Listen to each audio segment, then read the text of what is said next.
Oh, you're welcome, Chad. Thanks for facilitating and getting this thing set up for me. It's great to have a pretty large group calling in today. Thanks again for the introduction. A little bit more about me. What Chad didn't cover is, I grew up in the IT world for an oil company for about 28 years, and then the last 5+ years I've been developing this CRM product for oil and gas distributors. So I'm involved with the product development, keeping enhancements coming to make the product better and better. Whenever we get a project, I get to work with the marketer to get them up and running, get them trained. So I get to kind of be a part of it from start to finish. So as Chad said, I've seen a lot of things go well, and I've seen a lot of things not go so well. So we just keep improving, and my goal today is just to educate as many of you as possible over the next 60 minutes to hopefully help you make good decisions and avoid some of the pitfalls with starting up a CRM. So with that, I'm going to jump right into it. So an agenda, what are we going to cover? First of all, a little bit about just CRM. What is it? Why might I need a CRM solution? And I kind of listed these, and I'm going to present them kind of in a chronological order, the way you'd probably go about this. So then the next agenda item is, how do I go about selecting a CRM? So I decide I need one. How do I pick one? And then once you picked one, how do I implement one successfully? So it's pretty easy to implement one. But we want to make sure that we do it right. We're successful. We don't have too many surprises, or if they come along, we're ready to react to them. And then not only is the project successful where it's implemented, but the system and the users and actually gaining some benefits is successful. And then I'm going to switch over and just show you some of the cool things that you can do with CRM, because a lot of times I hear people just use that phrase, I don't know what I don't know. So you hear about CRM, you learn a little bit about it, but what else, what can it all do? And some of the things that I show people they're just like, wow, that's CRM? I can do that? So we're going to spend, I've got like 3 or 4 videos I'll just play, and I'll just kind of show you some of the things that we've done with CRM, and then I can pause it and we can, I'll just kind of discuss some of the things. And then as Chad mentioned, Q&A throughout. So if you have questions, throw them at Chad. He'll definitely, bug me if we're kind of in between slides and say, I've got a quick question for you, Steve, or like he said, we'll capture them at the end. So before I actually jump into this, I wanted to do a quick poll just to find out, there's a fair amount of people on the call, just to find out what your current CRM situation is. So I'm going to try my first poll here, and I'm going to, let's see, oh, it doesn't look like it's going to work. Try it here, but it doesn't look like I'm going to be able to launch the poll at this time. So not a big deal. I was just going to try to find out, I'm guessing most of you are just researching CRM, but I was going to find out if any of you had CRM and it wasn't working so hot, because when I was at the Pacific Oil Conference, I was shocked. I think when I asked the question, about 8% of the people in the room already had a CRM, and it wasn't working for them. And I was like, oh man, this is terrible, right? We've got to get it right. There's just too much time and money on the line. So again, the reason for the webinar. So with that, I've got about 2 hours worth of stuff to cover, and I've only got about 55 minutes left. So let's get rocking. All right. So simple one. What is CRM? So customer relationship management, right? That's the easy one. It's just software. But it's really focused on sales, marketing, and service. So for those of you new to this, there's some buzzwords that you might not be aware of in the CRM world. Things like we use the word accounts a lot, and a lot of people use the word customer. Well, in CRM, it's called an account because an account could be a customer or it could be a prospect. Account could be of a number of types of businesses that you deal with. Also, keeping track of your leads and contacts is real important to CRM, and also your opportunities. That's probably the biggest one, right? What business am I going after? All your opportunities add up to your pipeline, and it's very important for organizations to have a good sense of what's in their pipeline, so they know if they're going to, make their numbers by the end of the year. I hear terms like, gap to goal. What's my goal? What's my gap? I've got to fill that gap with opportunities. I've got to close some of these deals. We need to hit our numbers. So CRM can really help you manage your business by monitoring and keeping track of all this stuff. Also, some other cool things with CRM, you'll hear terms like activities and notes. Really nice feature with activities, you can record communications that you've had with your customers, or you can record activities that you want to have with your customers, so things in the future. So you don't want to leave any account like kind of lost in the shuffle. So if you're going to, you just had a conversation with a customer and they want you to reach back out to them in 2 months to check on things, you can put an activity out there for 2 months later to remind you to do that, and you can forget it and move on, and in 2 months it'll tell you to, hey, call this person back and have a discussion about X, Y, and Z. So obviously the CRM revolves around the customer, and then when you think of kind of a infrastructure perspective, with just about every CRM that's out there, there are a couple options, and one is to work in the cloud. So we call that like the online version. A lot of people are moving to that model, or some folks with big IT departments in a data center might rather go with the on-premise option. So that's just a little bit about CRM, kind of at a really high level. So why might I need CRM? Some of you, the fact that you're on the call, you probably have some reasons already why you might want CRM. This is just a list that I threw together. There's, this list could go on for slide after slide after slide, but a couple biggies that I see where my customers really reap the benefit, and you may or may not be in this position, but so many folks I deal with, their sales team has little access to information and little access to the accounting system, or they have some access, but maybe the data is old. So one of the things that a CRM system can do is put that data, and hopefully we've converted that data into information, at their fingertips. So if they can get at information, anytime, anywhere, they're just going to be more efficient. And a lot of times CRM can kind of pick up and add on to your accounting system. So your accounting software, probably does a great job with the billing, accounts payable, general ledger, inventory, and some people even think that their accounting system is their CRM. Hey, my customers are in there, and we can put notes in there, but you'll find out by the end of the day that CRM is a whole lot more than content management with notes. And you can do a lot of stuff with a CRM solution. Another big buzzword I hear is transparency, and a lot of times I hear that in a negative way, and so we always want to address this. So transparency is a great thing, and I look at this two ways.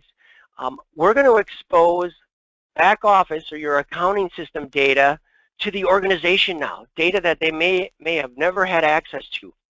So as an organization, we're going to be very transparent with information. On the flip side of that, we need the sales team, the marketing team, the service team, what have you, by the fact that they're going to be using CRM, updating their opportunities, managing their accounts, putting in activities, now management has access to that information. So, sometimes that comes across as big brother. I just look at that as transparency the other way. So transparency is a really good thing. It just makes everybody more efficient. Everybody's looking at data, the same data, and the other thing is consistency. If you're using a software solution, everybody has to follow the same process, maybe generate the same looking quote. We have a process for using activities to track things. So what I tend to see is that combination of transparency and consistency leads to efficiency, and then efficiency leads to making more sales calls, making more sales, making more money, on and on and on. So lots of advantages, kind of just buried with those couple of concepts. Couple more bullets on here. Obviously with a CRM, you're going to know a whole lot more about your customers. Good software, good CRM solutions are going to be able to keep track of trends and show you who stopped buying and all kinds of good stuff. The other thing that I've seen happen now that I've been doing this for so many years is if you have all this information now in CRM and it's not just in somebody's head, if that person retires or you realign your accounts and you reassign some accounts to like a new person who comes in, it's going to be a lot easier for them to get up to speed because they have all this information, the history of what's been going on with each of these customers. They don't have to start from scratch. So some of these benefits you may not even recognize until later on. You'll go, wow, we never would have even thought of that, but look how much time that just saved us. Increased productivity of your sales team, I kind of touched on that a little bit. And measurement, if you're a goal-oriented organization, which most are, with a decent CRM, you're going to want to be able to set goals, compare those goals to actuals, and do whatever you can to try to hit them goals, and have that data right in front of you every day just to see how am I doing compared to my goals. And then just one other bullet, yes, it's easy to create, deploy, track, marketing campaigns. So a lot of different ways, reasons why you might need a CRM. One of the things that we do when working with clients is we start, you're probably doing this already, but I try to uncover, why are you doing this? What's your motives? What are you trying to get out of this? What are your 3 or 4, big success factors? And then we make sure, we look at that in the beginning, we look at that at the end of the project, and then you continue to look at that, over the next few months when you start using the system, just to make sure, you're getting what you wanted out of a system. Okay, I'm going to move on now. So selecting the right CRM. So first decision, do I need CRM? Yes. Okay, we're there.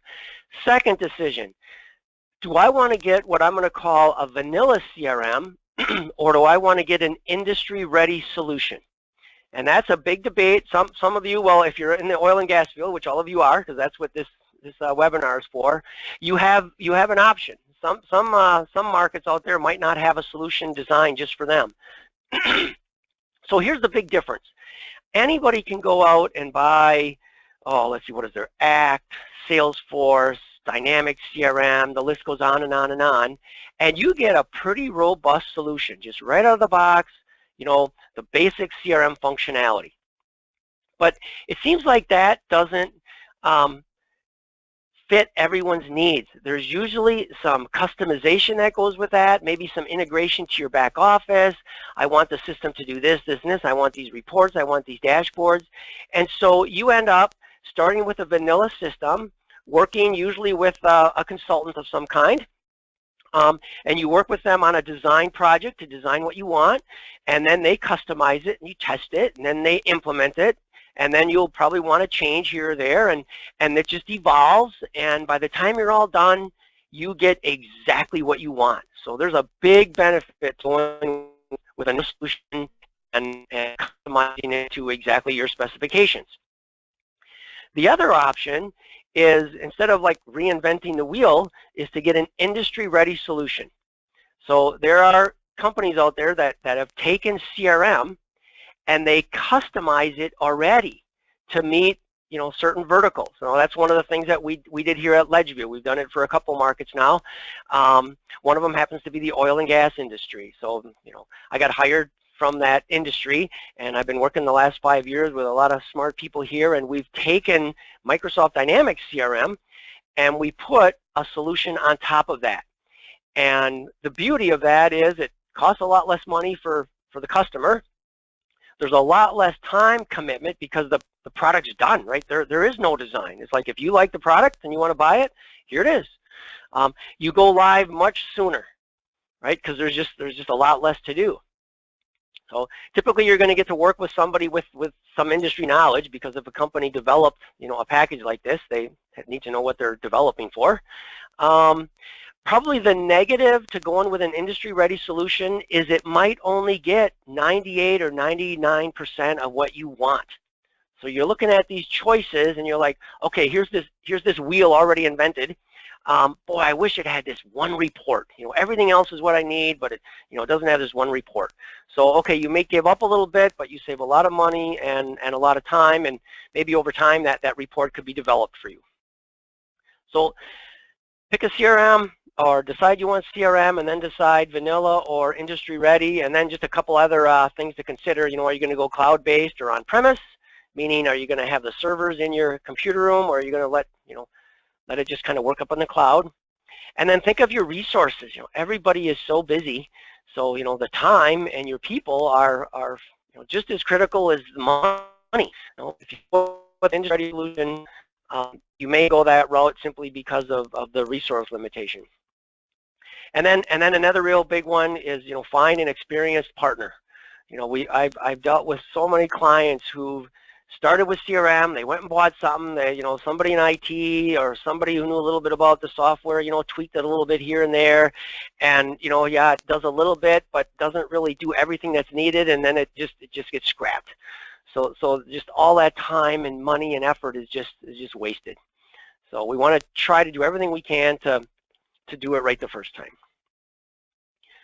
So here are just a couple of things that CRM either starts with or that a vertical solution might do for you. So I'll just highlight a couple here. So we talked about goals versus actual, right? A good system is going to have that. Territory planning. I mean, that's a big deal for folks in your area to be able to maybe plot on a map where are all my accounts. I want to plan my week. I'm going to be heading over here. Show me all the accounts in that area, and I'll equipment management seems to be a real biggie. I mean, most of my clients have tanks that they've either loaned or given to their customers spread out all over the place, and they, number one, don't know where they are, and number two, don't even know if the customer is still putting your product into those tanks. Well, a good CRM system can track that and do that for you. Suggestive sell. That's just a great way to, if the system has all the data, it can look at what a customer has been buying, what they haven't been buying, and kind of look at geez, based on these different combinations of things, you might want to talk to this customer about this, this, and this, because we're thinking they fall into that same arena. Back office integration, I can't stress that one enough. I'm going to talk about that probably a couple times, but if you're going to do this on your own, or if you're going to do it at all, I mean, please try to tie into your back office. There's so much valuable data there. I mean, and it saves re-entry. It saves two versions of the truth, right? You have two separate systems. You just end up, it seems like, with a mess unless you have really, really good control. So if you can tie into your back office, that's absolutely a must on my list. Mobile access is real important. One of the things we heard loud and clear from our customers is they really didn't want to do a lot of stuff on their phone. There's just, looking at a CRM solution, there's just so much on there. So we told our customers, and about 80+% said we want mobile access on an iPad. So we developed that. And now you can work offline. You don't even have to be connected to the internet. So if you have your iPad out in the field, flip it open, go to CRM, see what that customer's been doing. You're about to walk in and visit him. When you leave, you can update your opportunity, maybe add a little note or an activity, and move on. Really has been a kind of a game changer for a lot of our customers who are taking advantage of that. A couple things here, station management. A lot of our customers also have gas stations and want to keep track of, the tanks, the pumps, the maintenance on those. So that we also have. And then fuel price notifications, a very simple way to just get your fuel prices out in front of your customers, via an email with a little push. Every morning you can enter some base prices, hit a button, and boom, let the system, send out a couple hundred emails and get your name and prices out in front of your customers or your potential customers. So, all right, I think I'm doing pretty good on time. So now let's talk about what makes a success. So we've decided on CRM. We've decided which route we're going to go. We picked a vendor. We're either going to go with an industry-ready solution, or we're going to go with starting from scratch and realize we've got a big design project ahead of us.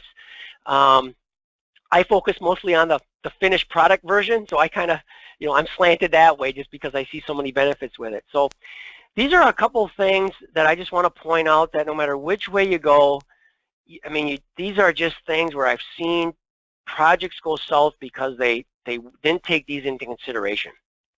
So first bullet's real important. Obviously, when you're doing this project, you need a project team. But you ultimately need a champion who will own CRM forever.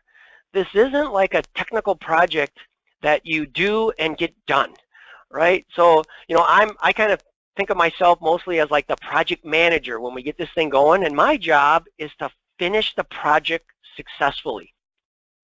But your job, somebody's job on your end, has got to be to lead the CRM charge, get people excited about it, make sure everybody's trained, make sure there's a lot of coaching involved, know what the vision is for CRM, constantly making improvements and enhancements and rolling out new expectations of the team with CRM, and then using it to hold people accountable and just making CRM part of everybody's daily job. Because my second bullet on here really tells the story that when you implement CRM, it has almost nothing to do with the software. It's all about the culture. You're probably about to change so much of what people do and how they do it and what people see and what other people see.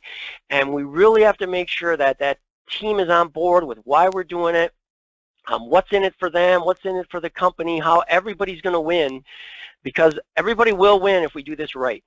So we need a champion. We need that person who's going to lead the charge. We have to make sure we pay attention to the people, because this is a culture change. And then this is the one I mentioned earlier that I said I'd hit a couple times. I think data integration to your accounting system is an absolute must. I mean, we use the term, the statement, one version of the truth. So if a customer is in the accounting system with this name and address and salesperson, guess what? In CRM, that same account is in there with the same customer number, the same address, the same salesman number. It's just the same because one feeds the other. Now, it's a little bit different when you think of a prospect, because just about every customer I have, prospects don't go into your accounting system. They're just in CRM. So, okay, one version of the truth, they're only in CRM, so that's great. So some of the files that we, when we work on our implementations, we would work on an integration to your accounting system, and we're going to want to bring over your accounts, which are your customers. We're going to want to bring over all the products you sell, and then we're also going to want to bring over what we call order history, and I'd like you to think of that as like every line item on an invoice. So if we get down to that granular level, we can do so much with your data in CRM. So what I want now is a simple video. It's only about 3-4 minutes long. And the concept here is if I have a CRM and I have this data, what can a CRM solution do for me? And this happens to be our oil and gas product that I'm going to be demonstrating. And almost all of what you see has been customized. This wouldn't be in a vanilla package. It's all been developed. So think of it as, okay, I'm a salesperson and I'm analyzing an account. So I'm really focused in on one account. I'm not thinking about my business or my book of business. I'm thinking about one salesperson, or one account, I'm sorry. So with that in mind, I just fired off this video, and what I'm looking at here, and I'll just pause this for a minute, what I'm looking at is just a list of accounts. So this is just CRM, basic list of customers. And so what I'm going to do is I'm going to let the video keep going. I'm just going to search for an account. And maybe I'm going to make a phone call. I'm going to stop by Fairview Manufacturing. So I pull this account up, and one of the things that we talked about bringing over was the customer's order history or their invoice data. So boom, here I am in CRM. I did one click to go to the little menu. I picked order history, and I'll just pause this for a second. So in 2 clicks, I now am looking at a list, and it's not a pretty like picture of each invoice. It's data. So this is every line on every invoice for Fairview Manufacturing, starting with the most current, and my video is a little bit old here, but this is like the last time this customer bought anything was February 9th, 2015. And it's just going to show you, what he bought and how much he paid and how much our cost was and how many did he buy and how much revenue did it produce and how much gross profit did it produce. And this history just goes on and on and on. I could scroll down and just see, historically, this customer was buying, quite a bit of stuff from us. So think of it as every line item on an invoice, and this is about as detailed as you can get. So another thing that optionally you can bring over is just like any amounts that you think might be of value. So about the middle section on this screen, you're going to see some AR information. You might see some statement information, some payment information. any numbers that you think are critical, that could help somebody make a better decision, can be right there at their fingertips. And then here's a little summary of what they've been buying over the last 12 months. Sorted by, it's one line per product, sorted by the product they bought the most of, down to the product they bought the least of. One of the things that somebody pointed out, I really like this little grid here. Somebody saw this and said, Steve, that's really cool. But what's really cool about it is what that doesn't show. And they were kind of looking at one of their customers, and they saw some things that the customer was buying, and they just noticed that a couple of things that they thought should be there weren't there. And so, boom, it actually just kind of gave them some recognition to some possible business. So I'll just let them keep going. Okay, and a few people are, some people are a little bit more graphical than just looking at the numbers. So we took those same numbers and we just show them to you on some charts. So here I'm analyzing gross profit. I could be looking at revenue or units, but I'm just looking at the current year-to-date versus prior year-to-date. And then this chart over here is showing me the rolling 12 months, so current 12 months versus prior 12 months. And then we break that down, that data down by what we call product segment. So you might call it your product groups or your product category. So how we doing on for antifreeze, grease, heavy duty, industrial, PCMO, HDMO, gear oil, you name it. So this is all configurable. Whatever your departments and product segments are, that's how this will work. Then another thing that that we offer, I'm waiting for the video to kind of catch up, is that I think it's real important to have a system help you see if a customer maybe stopped buying from you. So we did something really simple, and I'm just going to pause it here for a minute. So we just had this field here called estimated days between orders. So there's no magic here. We would have each salesperson typically analyze their book of business, so it may take an hour or two, right? You pull up an account, you kind of look at what they've been buying, how often they order, and let's say this customer orders about every 2 weeks. So maybe I put in 17 days here, because maybe I don't want any false alarms. So what's going to happen is we now have a dashboard in CRM that will show you any customers or any accounts that have fallen beyond this range.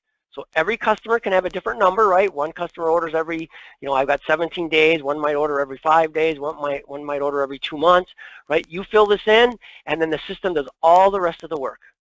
So a really, really cool feature that can help you keep track of, if you lost anybody. Moving on, just the last thing I want to point out is, I think I mentioned this earlier, this concept of suggestive sell. So it takes probably an hour to set this up, because we want you to kind of correlate your product segments with each other. So if a customer buys this product segment, they typically would buy these product segments. Once you have that set up, you can hit this button on every account screen, and the system will look back at what they had been buying, what they haven't been buying, look at your little matrix of what product segments are related, and I set up a couple weird ones here. But so basically it's recommending you talk to this customer about furnaces and about additives. So this is what it's recommending you talk to them about. If you do end up talking to them, we kind of use this concept of the snooze button here. So basically if you talk to them about it, and maybe in this case they don't buy additives, so I just snooze this out for many, many years. So it's a good place to capture notes, really keep track of what you've talked to your customer about, and just a great way to kind of help you recognize some opportunities. All right, I think that's it for this video. So hopefully this ends like right about now. All right, there we go. All right, so just doing a clock check here. I think I'm next video is a little bit shorter, but now what I'm doing is I'm kind of showing you the value of, again, the value of your data in a good CRM solution, thinking more from a corporate or a salesperson analysis, type way of looking at the data. So I'm just going to run this guy, and I'll expand it again.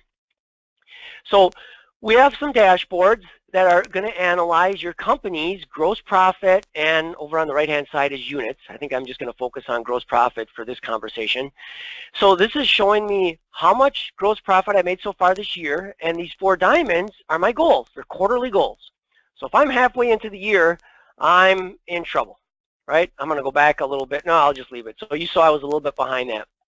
As I drill into this, it may be a little bit hard to read on your screen there, but what we do is then we break down that data by what we call department. You might call it division, profit center. We call it department. It's very configurable to whatever your departments are. So we see a lot of fuel, lubricants. Sometimes I see card lock. A lot of different department type profit centers out there. So now I'm really looking at goals for each department and how they're doing. So lubricants is doing pretty good. If we're halfway into the year, right, I'm beyond my 6-month goal level, so to speak. And I'll just keep this thing going.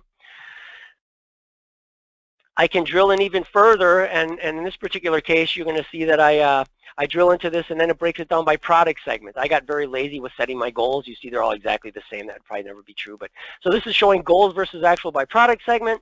Then I drill into that even further, and now it's showing me which salespeople are bringing in this case, the lubricants heavy-duty business.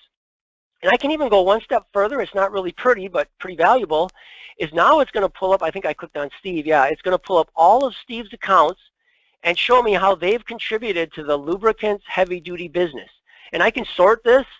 If I sort it descending, really these are my, because I'm Steve, these are my big heavy-duty customers. Here's how much gross profit they've been contributing. So anyway, just a great way to kind of spin your data in a tool that's at the organization's fingertips. So then the other way you might want to look at this is if you're managing a sales team. So the same data, except it starts out at the salesperson level. And you can look at one salesperson if you want, or you can look at all of them across the organization. So this is going to, again, look at that same data, goals versus actual by salesperson. And then as you drill in, then it would go by department, product category, product segment, down to the account level again. So it's basically the same thing. So very powerful. Again, we do that by gross profit. We do it by year to date, and we also keep track of new business and new share of wallet business. And there's some, below. But I'm starting to get the concept that CRM is more than just maybe contacts and notes. A lot of cool stuff you can do with the CRM tool. So here's a case where maybe I'm going to I'm going to have a one-on-one meeting with Sean. And, I really don't want to have Sean see all the other numbers.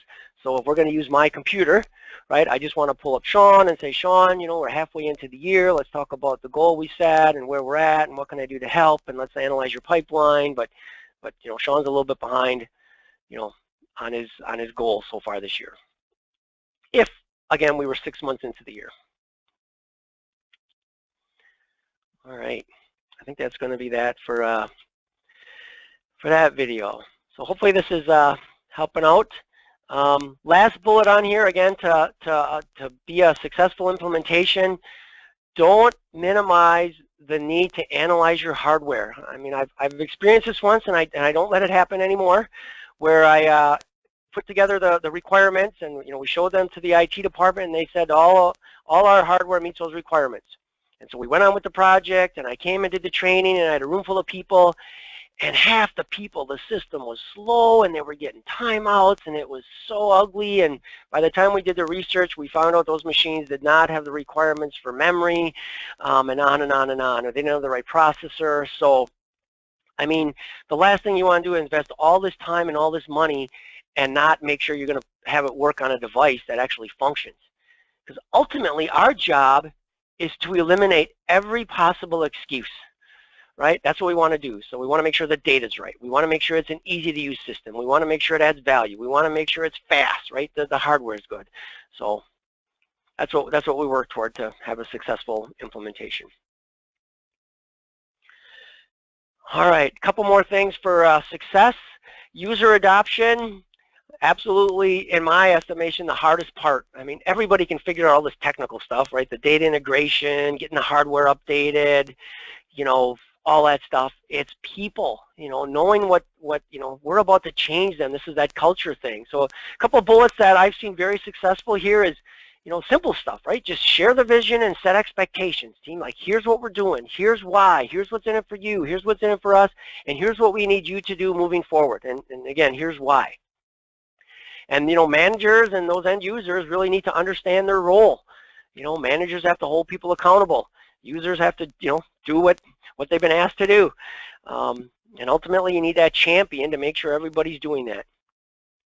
Another thing that I've seen really, really successful to make this work and hit home and not let things slide is if you develop 3 to 5, I call them competencies, about the CRM system that you feel are important, and then just ask your team to rate themselves, maybe on a scale of 1 to 10, maybe a day after training, 1 month later, 2 months later, 3 months later, and you'll just be able to see if you're making progress or not. So as an example, I actually do this right in the training. At the beginning of training, typically many folks in the room have never seen the software. So one of the things that I think they should be good at is navigating through the software, just maneuvering around, knowing where to click, knowing where to get stuff, right? I just want to be able to, move around. So grade yourself on a scale of 1 to 10 on how, basically user-friendly, how good are you at getting around, navigating in the system. And right in the morning, right, it's a 0, right? Maybe by lunchtime, you hear a couple 2s or 3s or 4s because, oh, this isn't that bad. And then by the end of the day, you might have still a couple 2s and 3s, but you might have a couple 6s and a couple 7s. And now you've got a base for just that one competency. And now a month later or 2 weeks later, hey, send out an email. How's everybody with navigating through the system? And just keep track of these numbers. And when you finally get everybody up to like an 8, 9, or 10, I think there's a success right there. Everybody's made it, right? And then you do that for all of them. Another thing that I think is real important for success is easy access. Easy access through the web, maybe through Outlook, and we talked about mobile, right? People just want to be able to do their job and do it quickly. And so if they've got to, maybe connect to the network and do a VPN and do this and do that, finally to get to, doing their 2 minutes of work, it's like, forget it, I'm not going to do it. Well, if they can open up an iPad or if they have their laptop open and they're connected to the internet, get into CRM, boom, boom, boom, and away you go. Don't minimize training, right? So we want to have a good rollout plan for training, maybe some lunch and learns, bring up CRM in your team meetings and your one-on-one, that leads to the next one, just constant coaching. That kind of goes hand in hand with training. Restating expectations, introducing new features, just keep the thing, going. And then, the bottom bullet, kind of a summary, is just, live it. It's just CRM is part of the culture. If things aren't in CRM, they don't exist. I hear that all the time, so somebody will bring up a big opportunity that they're working on, a big deal, and it's not in the system. It's like, we're not going to talk about it. It's not even it's not in your pipeline. It's not in the company pipeline. We got to get it in the system. Back to that transparency issue. All right. So if I had to summarize this, I mean, all of these are important, and you can't really minimize any of them, but if you're going to put a lot of work into this, I would put most of my effort into the user adoption piece. And most people put that on the bottom. They're like, we'll just make them use it. And yeah, I mean, we can say that, but you really want to make it a little bit more positive than that. So, and there's lots of things that I listed there to do that. So, just a lot of communication. All right. Moving on. I thought I would just show you a few more things. These are kind of generic, just kind of bounce all over the place with some other things that you can do with a CRM. Again, these are all just in our oil and gas, but I just wanted to show you, and so I'm just going to fire up this video. It's about 6 or 7 minutes long, and I'll probably pause it a couple times. So the first one, this screen right here is actually, I'd say, fairly out of the box. We added a few columns to this, but this is just a list of my pipeline, basically my open opportunities.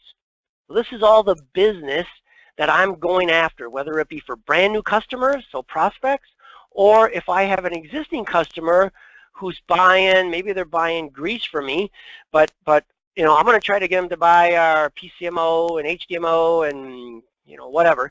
I would create an opportunity in CRM, and I would manage that through the sales process to try to earn that business. So from here, a list that you are going to see is we've kind of configured it and customized it to work for the oil and gas industry. So I'm just going to fire it up. And so again, this is a list of opportunities.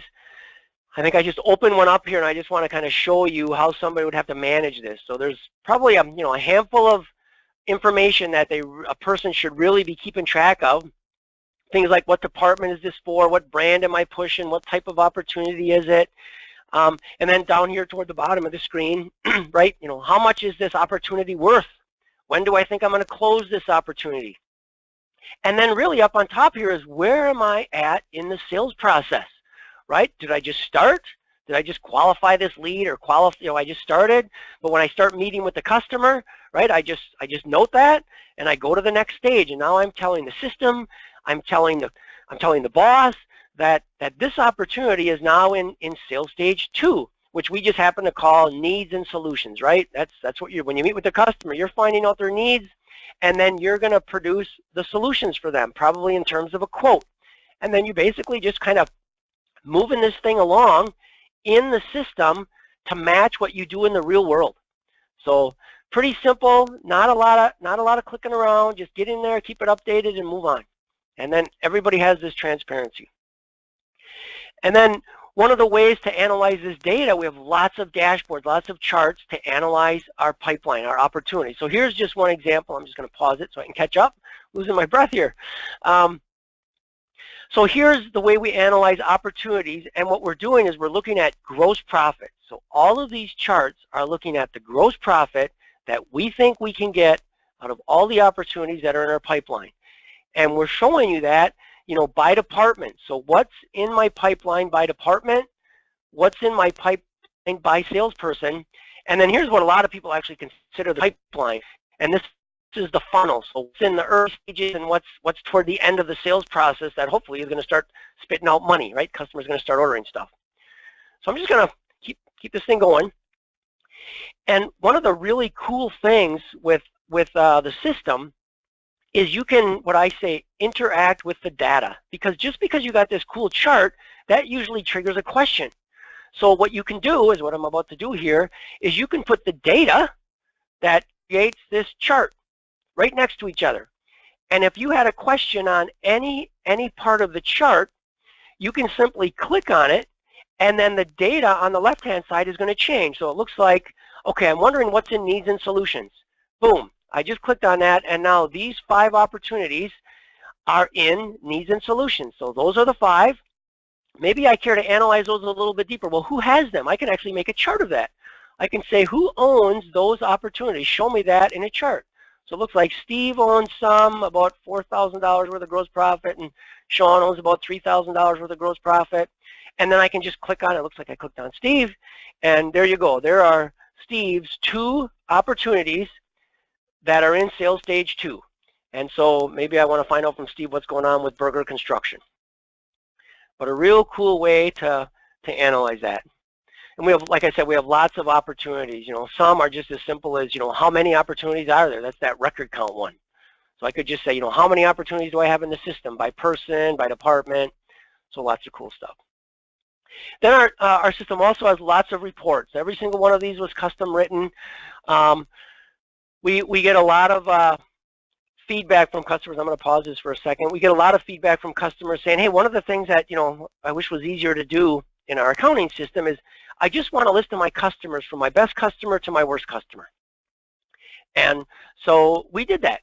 This is very simple, and one of the cool things also, it's a little intimidating at first, but one of the cool things about most of our reports is you get this filter screen where you decide the data that the report's going to use.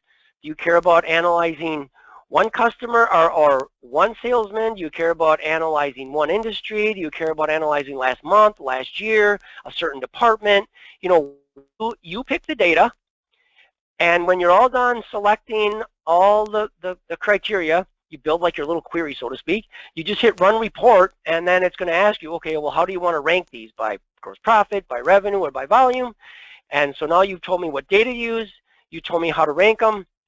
When you hit do report, it's going to go out and look at all the data you told me to look at, summarize it all up, and give me a list of customers showing me the gross profit, that the customer that has the most gross profit down to the customer that has the least gross profit. I'm just going to pause it right here so I can explain this a little bit. So here's gross profit, and you'll see it's going down. So each customer is contributing less. Then I also have a running gross profit. So it's basically just this plus this equals this, this plus this equals this.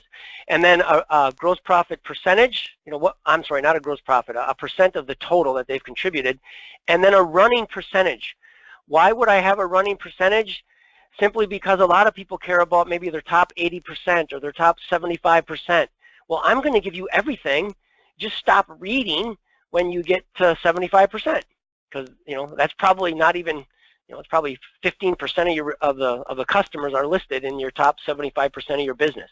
So that's just one of about 30 or 40 reports that we have, all with many with this filter screen, either analyzing products, accounts, salespeople, departments, on and on and on. I also touched on equipment tracking. I don't think I spent a lot of time on this. So ultimately what you do here is you define your equipment, which is basically your tanks in most cases, and then you just say this account has this tank or this hose in this example. And then as I go across here, you can kind of keep track of what the transaction is. Did you rent it to them? Did you loan it to them? Did you sell it to them? And then there's just a couple dates. And the thought here is, here's when they got the tank, and then here's when I either took it back or they returned it or whatever. So they don't have this anymore. So I could have used this tank somewhere else. This particular hose, we looks like we rented them this hose, back on September of 2014, and they still have it. So there's no end date. So a really nice way to keep track of that. And plus, if it's something like a tank, you can fill in a product, what product they're going to put in the tank. You can also set a commitment level, an annual commitment level of what they're going to buy. And then the system, because it has all the information now, it can tell you who's not meeting their commitment. So just a simple dashboard you go into maybe once a month to say who all has equipment that isn't meeting their who all has equipment that isn't meeting their commitment. Yeah, try to say that. So really popular feature, fairly straightforward. I mean, it's not really complex. If you have thousands of tanks, right, it could be a little bit of work to get it all set up. A lot of my customers don't look back. They just start using the system and they move forward with it. The other thing I mentioned was stations, probably not as popular, but you can keep track of just about everything at a gas station or a card lock location. You can take a picture of it and put it in here, and I think there's only about one field on this whole screen that's required, but you can keep track of the size of the building, the number of bathrooms, the cutout curbs for entranceways, what retail strategies they might have besides being a gas station, sign information, pump information, tanks, any other equipment. If you want to keep track of popcorn poppers and coffee makers and ATMs, I mean, have at her. We let you do it. Also, a big one on here is the station compliance. If you have to do any of that, you can do that. And then finally, I think any good system is nice to have documentation and videos. Our videos are, probably the most fun I have. I'm just joking. But I've probably created, 20, 30, 40, 50 videos, and it's all little snippets of the system. So you forgot how to create a quote, or you forgot how the sales process worked, or you just hired somebody new. Have them watch a couple videos to get up to speed with CRM. We also make videos every time we do a release. We'll make a video with the new features.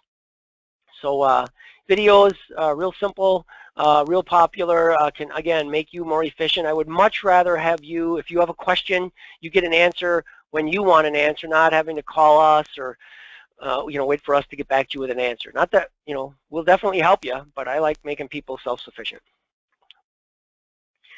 All right, where are we at for time? I'm actually a couple minutes ahead of schedule. So kind of winding down here. Just a little bit about LedgeView. Chad didn't mention too much in the beginning. So you kind of got the sense probably that CRM is pretty much all we do. So there's a couple cool bullets on here. We've done hundreds and hundreds of projects, 98% customer retention rate, obviously some expertise in our industry, which is important. Something kind of new, the fact that CRM, at least on the Dynamics side, the Microsoft side, CRM lives and breathes inside of Office 365. So again, we are 100% CRM, but so many things touch CRM that we've had to get involved in those as well. And Office 365 is another practice that we do as well. And again, we also do projects with Salesforce. So we'll do vanilla projects starting with Salesforce or with Microsoft Dynamics. So remember that option, start with Dynamics or start with Salesforce from scratch, and we'll customize it to do whatever you want. Or you can start with the oil and gas finished product, which is built on top of Microsoft Dynamics CRM. So that's that. A lot more places to go besides a copy of this that he's going to, email out immediately. Is you can go to our website, and there's some links to some videos about some of the features that I talked about that will go in a little bit more in depth about suggestive sell and equipment tracking. There's probably I don't know, 6, 7, or 8 videos out there that kind of show some of our features. Some really cool case studies from real live oil and gas marketers like yourself who have gone through the process. One of these started with another CRM and spent, oh man, I think they had about $170,000 into it, and said, nope, we want to start with something that's proven. And so, I was pleased to hear they switched to us and are very happy.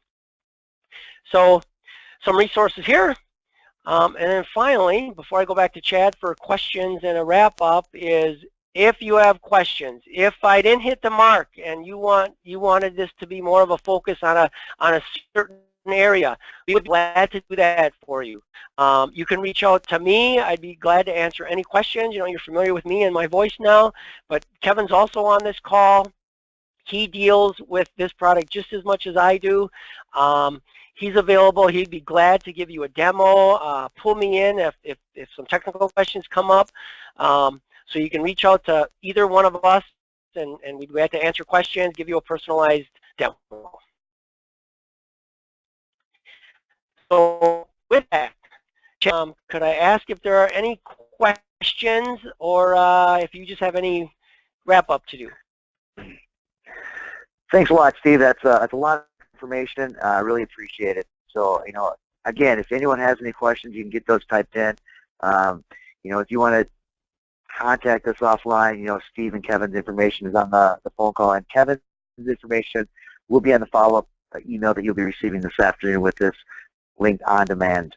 So, again, as I mentioned, we touched on it. A lot of the things that Steve talked about, run across the board for any kind of CRM that you can do, whether it's Dynamics, it's Salesforce, it's another. But again, thank you very much. We really appreciate the time and make it a great